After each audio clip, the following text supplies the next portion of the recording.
Later that night, Wayne and Teresa were sitting together on the sofa in the living room eating popcorn and enjoying a movie. Mark walked in and closed the door behind him. "Mark, how'd it go?" "It went great, thanks for letting me borrow the keys." "No problem. Oh, did you lock up after you left?" Mark handed Wayne back the keys as Wayne winked at his son. Teresa smiled. "Like Fort Knox. See, we told you that you'd find something or someone to keep you occupied when we came to Atlanta. You know best. Well, I'm pretty tired after today. I'm going to go listen to some music and go to bed. You guys going to be okay? Unless there's a fire and the house burns down, we won't bother you." Mark smirked as he headed upstairs to bed. He pretended to settle in for the night, but as the house grew quiet and his parents went to bed, he opened his bedroom window and snuck out onto the roof. He walked slowly and carefully over to where a ladder was leaning against the side of the house. Cautiously, he put his foot on it and began to descend. Suddenly, a squirrel jumped out from a nearby tree and landed on his shoulder. Startled, Mark panicked, losing his balance and falling off the ladder into a mass of bushes. Despite being a little stunned from the fall, Mark scrambled out of the bushes and hid behind them as Wayne came out of the house, no doubt hearing the commotion. He then saw the squirrel sprinting out of the bushes and up the tree. "Hey, anyone there?" Teresa asked. "Hey, it's nothing," Wayne shrugged. "Just the fattest squirrel I've ever seen." As Wayne closed the door, Mark breathed a sigh of relief. He quickly rushed towards Kim's house, heart pounding from the close call. A short while later, Mark and Kim arrived at the factory. It was around 11 p.m., and the night was enveloped in darkness. They parked behind one of the buildings and got out of the car. Kim pulled out a flashlight, and Mark went to the back door with the copy of the key he had made. The key worked, and they entered inside with Kim shining the flashlight throughout the factory. "Gracious, it's dark," Kim said. "Are you sure we shouldn't turn the lights on?" "We could," Mark replied. "But my dad told me this area is super safe with all the frequent police patrols. I don't want them to see all the lights turn on and get suspicious." Kim shrugged and shook her head. "I guess this is how burglars must feel." Mark went over to one of the larger machines and inserted the disc with the molding data for producing quarters. He turned the machine on as the metal blanks started to roll into place. So when they're done, they usually go over to this conveyor belt to the rolling machine that wraps them. Problem is, they didn't make it with quarters in mind, Mark explained. "We'll have to use something else." "What about that thing?" Kim pointed to an empty 5-gallon bucket. Mark smiled as they put the bucket in front of the machine just as the counterfeit quarters started to come out. Soon, hundreds of quarters were collecting into the bucket. "We're going to be rich!" Kim exclaimed. Mark was about to rejoice as well when he noticed the bucket starting to overflow. A few quarters made a loud ping on the concrete floor. He urgently paused the machine. "We need another container, maybe something bigger," he said. Mark looked around and found a larger plastic tote. He dragged it over and turned the machine back on. Sure enough, hundreds of quarters dumped into it. "The world is our oyster, my fair lady," Mark declared. Kim smiled, but then noticed the quarters that had fallen on the ground. "We'd better get those so nobody will notice them in the morning." Mark and Kim scrambled to pick up the stray quarters as the large plastic tote filled to the brim. A short while later, the two were putting bucket after bucket, tote after tote of quarters in Kim's car. Several of them spilled over, and they hurried to pick them up. They ended up dumping the remaining quarters on their seats. Their mischief complete, they locked up the factory and drove off, unaware that one single quarter was left behind under the machine inside the factory. As they drove down the road, Mark and Kim were still ecstatic about their massive bounty of quarters. "So, we've got to store these somewhere," Mark said, glancing at the heavy load in the back seat, "before the tires go flat." "Well," Kim replied, "my dad manages a storage center, we could put them there." "But aren't they all locked?" Mark asked, skeptical. "There are 4 towards the far end that are hardly ever used. We could use one temporarily," Kim suggested. Mark frowned. "Sounds kinda sketchy." "Got any better ideas?" Kim shot back sarcastically. Mark shrugged and shook his head. "Nope." Just then, a police siren blared behind them. The two panicked as they saw a police car with its lights flashing. "No, no, no, this isn't good," Mark muttered, his anxiety rising. Kim tried to stay calm. "Well, it's not like we're about to outrun them. Let's see what happens." As they slowed down and pulled over, Mark was clearly concerned and panicking. "There are quarters everywhere. They're definitely going to have some problems with that." "Just let me handle this," Kim said firmly. Kim exited the car and walked to the rear just as the police car pulled up. 2 officers got out and approached her. "Good evening, young lady," one officer said. "You're out kind of late, aren't you?" "Yeah," Kim replied smoothly. I had to go pick up a friend of mine and drive him home, that's all. Okay, the officer said, nodding. Well, we wanted to let you know your tires aren't looking too well. We passed you a short bit ago and saw how low they were. Kim noticed the other officer starting to walk towards the other side of the car. Thinking quickly, she took a step and suddenly fell over, clutching her ankle. Are you okay? The first officer asked, concerned. I don't know. I may have twisted my ankle, Kim said, wincing dramatically. Mark quickly got out of the car and came to help Kim up. Officers, it's all my fault, he blurted out. I was playing a joke on Kim by letting some air out of her tires this morning. I felt bad about it and was going to pump them back up, but I guess my bike pump didn't do a good job. One of the officers face-palmed while the other shook his head. You know, son, you really shouldn't be messing around with other people's tires. A lot of trouble could have come from that. I'm sorry, officer, Mark said, trying to sound sincere. The officer turned to his partner. What do you think? The other officer shrugged. He's just a kid. Give him a break. The first officer sighed. Listen, just don't do anything stupid like this again, all right? There's a gas station up ahead. Go pump up her tires and get home safe. Thank you so much, Kim said, still clutching her ankle. Thank you, Mark echoed. It won't happen again. The officers headed back to their car as Mark helped Kim back to theirs, with Kim trying badly to fake a limp. Mark got into the driver's seat as Kim waved to the officers as they left. Once the police car drove off, they both let out a sigh of relief. That was close, Mark said, starting the car again. Too close, Kim agreed. Let's get to that storage center quick. Mark let out a sigh of relief. Whew, that was close. Kim grinned, the adrenaline still making her heart race. I took drama classes in school. You weren't too bad yourself. Let's just get to that storage center before we run into more trouble, Mark replied, the urgency still clear in his voice. They soon arrived at the storage center. Kim got out of the car and quickly typed in a code at the gate, which creaked open. Mark drove the car in, their nerves still on edge. As they entered, the two officers happened to pass by on the road. One officer glanced back. Hey, isn't that the car we stopped a few minutes ago? The other officer nodded. Yeah, you know how kids are. Should we go check it out? They didn't exactly go home like we told them to, the first officer suggested, a hint of suspicion in his voice. The second officer shook his head. Nah, they're probably just picking up something from one of the units. Maybe she works there. Besides, we have plenty of real criminals to worry about. Yeah, don't need to waste our time, the first officer agreed, and they drove off. Kim guided Mark over to the last storage units. All right, let's use this one for now. She opened up the storage unit as Mark parked the car. They then opened all the doors and the trunk, causing some quarters to spill out. Quite some time later, they had created a massive mound of quarters inside the storage container. It was about 3 feet high and 4 feet wide. Both of them were clearly exhausted, with Mark brushing up a few stray coins. Are rich people supposed to be this tired? Kim asked, wiping sweat from her brow. Mark chuckled. Well, you can't say we didn't technically work for the money. So, what now? Kim wondered aloud. How are we supposed to start a business with quarters? Or at all? It's not like we're even adults yet. Mark was deep in thought for a moment before an idea struck him. Hey, maybe we could talk to Mr. Brandriff. Oh, that wouldn't end well, Kim said, shaking her head. He's always been a straight-goer. He'd never go along with this. No, Mark clarified. We don't have to tell him what we're doing with the quarters, but he could help us start a business, be our business partner, and also be our responsible adult until we're both 18. Kim looked at him with a mischievous glint in her eyes. Well, if you think you can talk him into it, give it your best shot. I could arrange for you to talk to him tomorrow. Sounds like a plan, Mark said, confidence returning to his voice. Don't worry, it'll be fine. Oh, I can't worry, Kim said with a tired smile. Why not? Mark asked. Because I'm way too tired, Kim replied. I'd better drop you off at home. Mark glanced at his watch and was stunned by how late it was. Yeah, that's probably a good idea. Let's go. They packed up, ensuring the storage unit was securely locked, and drove off into the night, the thrill of their adventure still buzzing between them despite their exhaustion. Kim waved goodbye to Mark as she drove off into the night. Mark watched her taillights disappear before turning back to the task at hand. He slowly climbed up the ladder to the roof of his house, each step careful and deliberate. But as he reached the top, his foot caught on the ladder, sending it crashing down to the ground. The noise echoed in the still night air.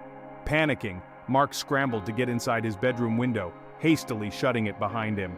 Wayne, alerted by the commotion, stepped out of the house to investigate. Seeing nothing but darkness, he sighed and went back inside. Everything okay? Teresa asked as he returned. Must have been that blasted squirrel again, Wayne muttered. The next morning, Teresa's voice echoed through the house. Mark, breakfast is ready! Mark startled awake, groggy and disoriented. As he struggled to get out of bed, Wayne entered the kitchen and sat down with a newspaper. Moments later, Teresa entered Mark's room, concern etched on her face. Mark, you okay? She asked, stepping closer. Yeah, I'm okay, just tired, Mark mumbled, rubbing his eyes. Well, breakfast is ready, Teresa said, taking a closer look at her son. Are you sure you're okay? You look like you haven't slept at all. She placed a hand on his forehead to check his temperature. You've got a fever and your eyes are really red. Maybe you ought to stay in bed today and recover. No, I'll be fine, Mark insisted. I'm sure it's just allergies or something. Teresa looked at him skeptically but relented. Well, if you're sure. She gave him a reassuring pat on the shoulder before leaving the room. Mark sighed, feeling the weight of the previous night's adventure catching up to him. He knew he had to push through the day, no matter how exhausted he felt.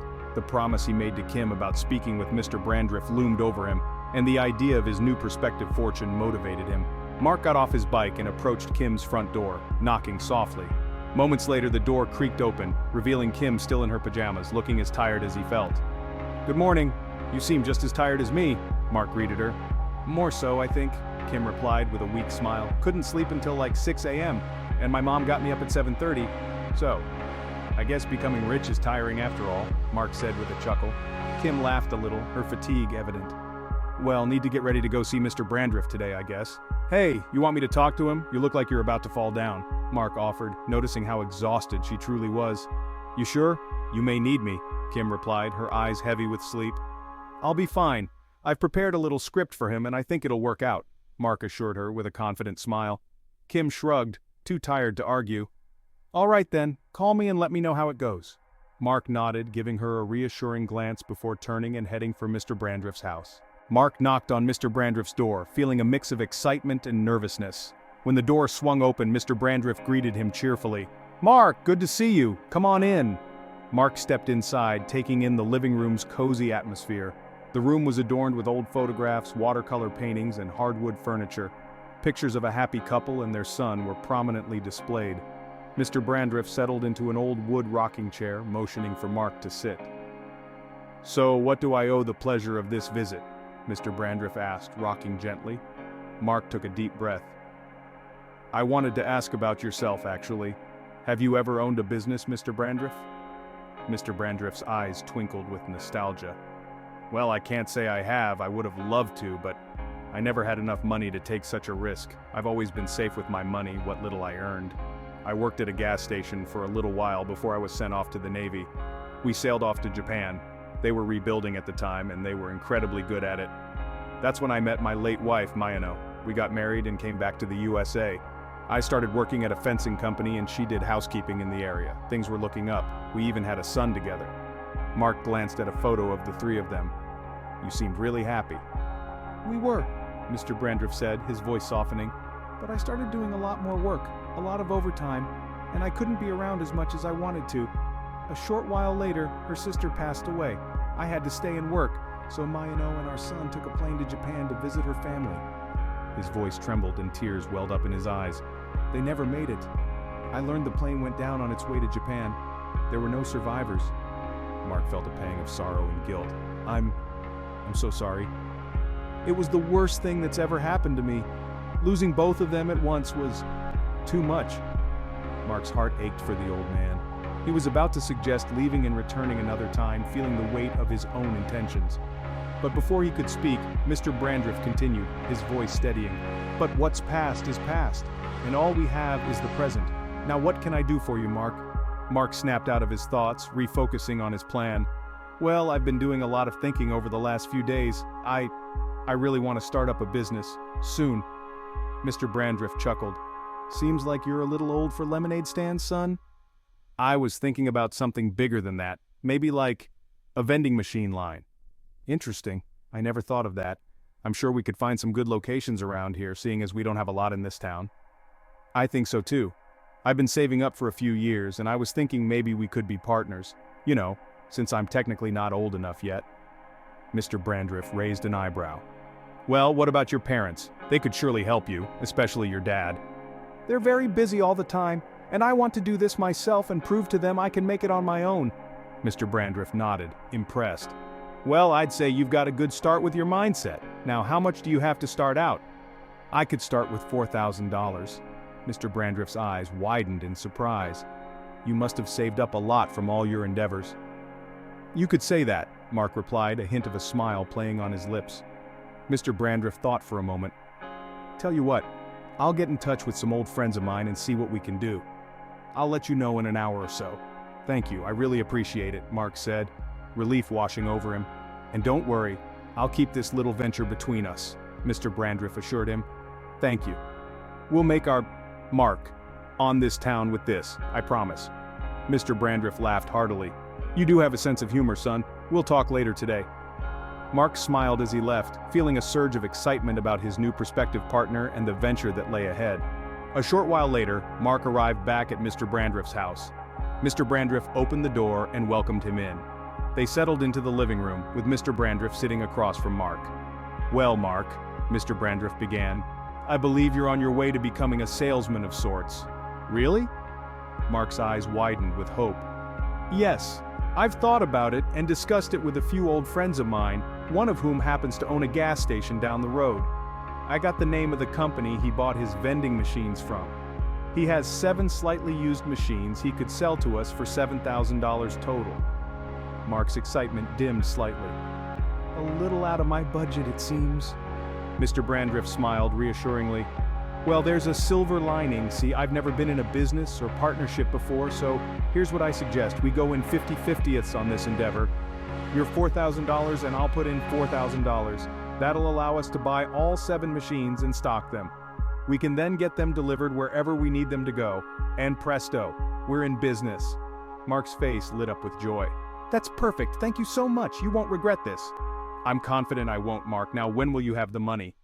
Well, I can get it today if that works. Oh, and they're all in quarters, by the way. Mr. Brandrift's eyebrows shot up. $4,000 in quarters?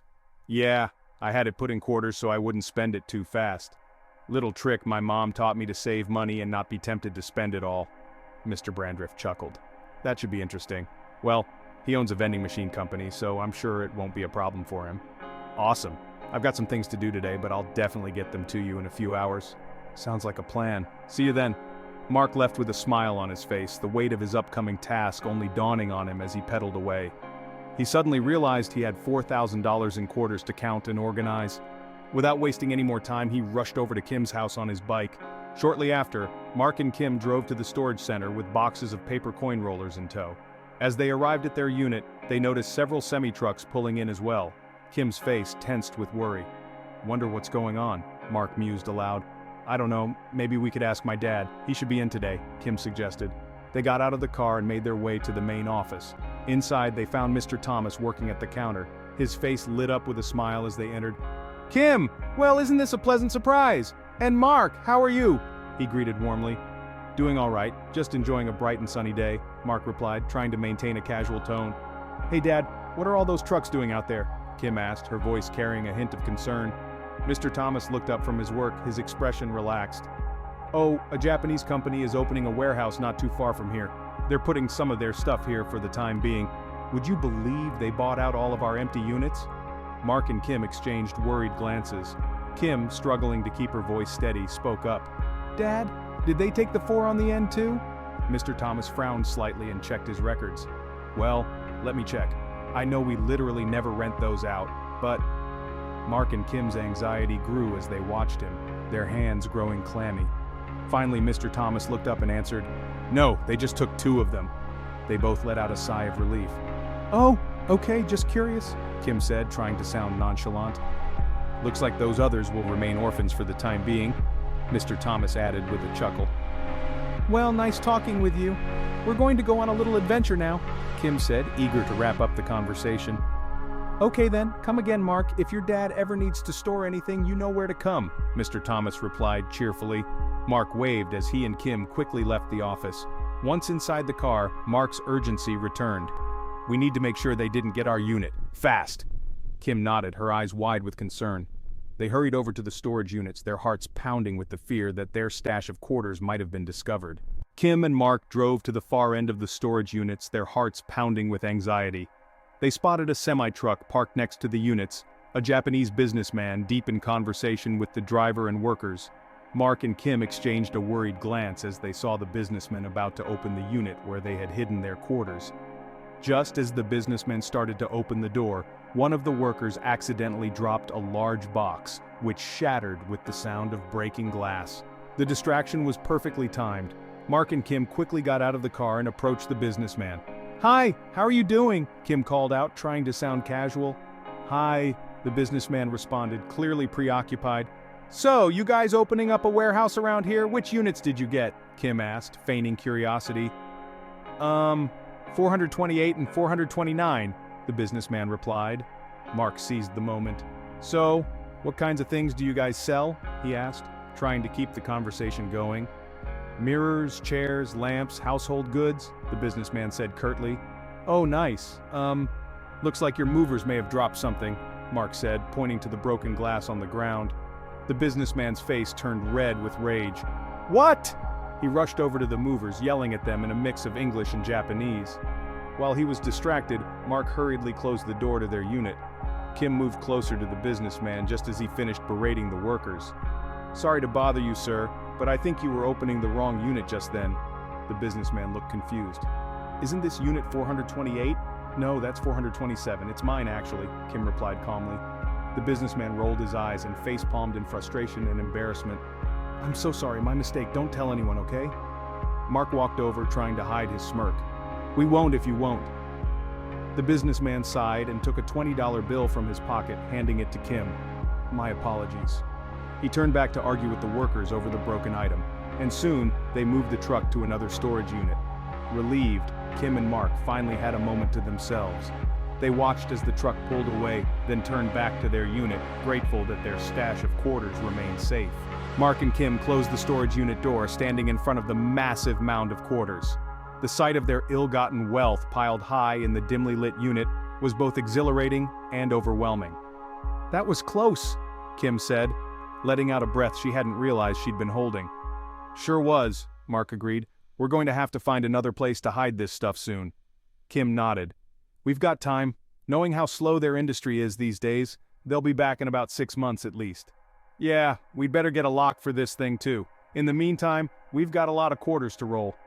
They set to work, the clinking sound of quarters filling the air. Hours passed, and they managed to roll over 400 rolls of quarters, barely making a dent in the massive mound. Shortly after, they arrived at Mr. Brandrift's house. He greeted them warmly and accompanied them to meet a man in his 50s who owned the vending machines. The transaction was smooth, albeit a bit unusual, with half the payment made in quarters and the other half with a check from Mr. Brandrift. The deal done, they watched movers unload soda and snack machines at several gas stations, filling them up with products. Mr. Brandrift smiled, a glint of satisfaction in his eyes. "Well, looks like we're in business. You know, Kim, with all this work, you should be a co-partner with us." Mark chimed in. "Well, it'd be a little unfair to just split my share with her. Why don't we all split it in thirds?" Kim grinned, feeling the excitement of their venture. "Sounds like a plan to me." For the next few days, Mark and Kim fell into a routine. They regularly checked the machines, restocking products and emptying out the money they received. Back and forth they went between gas stations and convenience stores.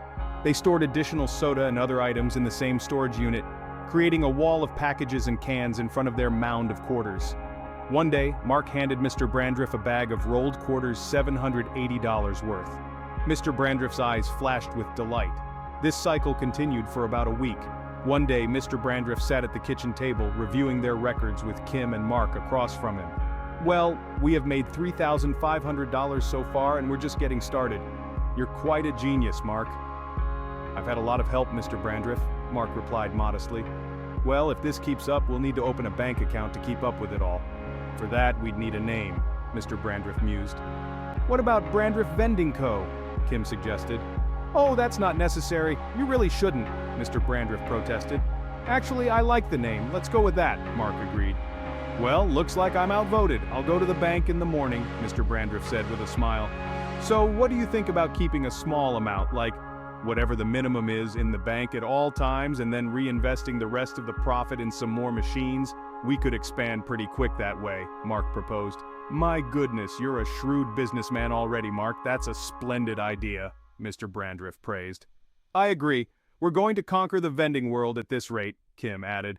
In a short time, they invested in more machines, with 2 more being unloaded in nearby shopping centers. The money kept pouring in. Like clockwork, Mark and Kim bought product, restocked the machines, and deposited the money into their new business account. One day, as they put yet another set of soda boxes into the storage unit, the door struggled to close between the soda and the mounds of quarters still inside. We'd better get rid of some of these excess Cokes soon, Kim said, frowning. Or save them in case we ever need them, Mark suggested. No way, we're running out of room, Kim insisted. Another day they saw Mr. Brandriff pull up in a brand new white van with their company logo on it. Mark and Kim were surprised as Mr. Brandriff stepped out, beaming. What do you think? He asked. Is it ours? Mark asked, astonished. Indeed it is. It'll be a nice tax write-off too. Plenty of room and you won't have to run back and forth wearing out Kim's car anymore. Kim was overjoyed.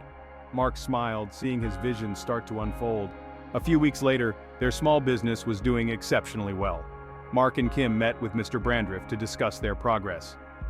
So, we have 15 machines, and we're getting about $2,000 a week in profit, Mark reported. I never thought this was possible, but we did it, Mr. Brandriff exclaimed. We sure did. Now Kim and I have been talking about a little something, Mark added, glancing at Kim. We were thinking it might be a good time to expand a little. Don't want to keep all our eggs in one basket after all, Kim suggested. Mr. Brandriff was intrigued. All right, what do you suggest? A few weeks later, all 3 stood in front of a new car wash, watching as a sign was installed that read Brandriff's Car Wash. Mark and Kim, along with some newly hired workers, were taking care of more customers than they could handle. They also sold some excess soda and occasionally promoted the car wash with free soda on weekends, freeing up more room in the storage unit. Meanwhile, Mr. Brandriff's home was converted into a full-on office. Kim now worked partially in the office managing the business, and their joint business account was increasing over time. First $10,000, then $50,000, then $100,000, and it kept growing. One day the balance hit $270,000. Kim leaped with joy and called over Mark and Mr. Brandriff. Shortly after, they fully paid off the car wash and continued to watch as the money poured in from their 2 businesses. One day, as the 3 were taking a walk through the local mall eating ice cream, Mark chimed in, You know, maybe it's time we branch out again. Wonder what else we could do. Kim and Mr. Brandriff looked at Mark enthusiastically. Such as? Mr. Brandriff asked. Mark glanced around and noticed an empty space for rent in the mall. An idea popped into his crafty mind. How about a game arcade? Mark suggested, his eyes lighting up. Kim and Mr. Brandriff exchanged looks of excitement. I like the sound of that, Kim said. Let's look into it, Mr. Brandriff agreed. And so their journey of expansion continued, driven by their shared vision and relentless ambition. In no time, the group further expanded their ventures. They started up an arcade in the mall, filled with all kinds of games and entertainment. Like their other businesses, the arcade boomed and attracted tons of customers. Shortly after, Mark set his sights on a laundromat. After acquiring it, the money continued to flow in. Hundreds of thousands of quarters poured in from the businesses, and Mark and Kim routinely visited each one to help empty them out. One night, Mark and Kim were in the storage room, rolling new quarters. They ended with the final few counterfeit ones they had originally made. Kim held up the last roll of quarters, a mix of real and counterfeit. This is the last of them. Can't believe they brought us this far. Mark nodded, looking at the quarters. This is just the beginning. Let's go make some more so we can hire more people to manage our businesses. Then we'll have more time to do what we want this summer. Kim smiled in agreement. That would be great. It's hard enough finding time on the side for our little projects with school in the way. Maybe one day we'll be rich enough we can drop out and live the good life. Mark's eyes gleamed with ambition. That'll be sooner than you think. The 2 shared a determined look before getting back to work, knowing that their hard-earned success was only the start of something even bigger. Mark and Kim arrived at the Token Factory, a place they hadn't visited in months. The air felt charged with tension as Mark prepared to restart the quarter mold machine.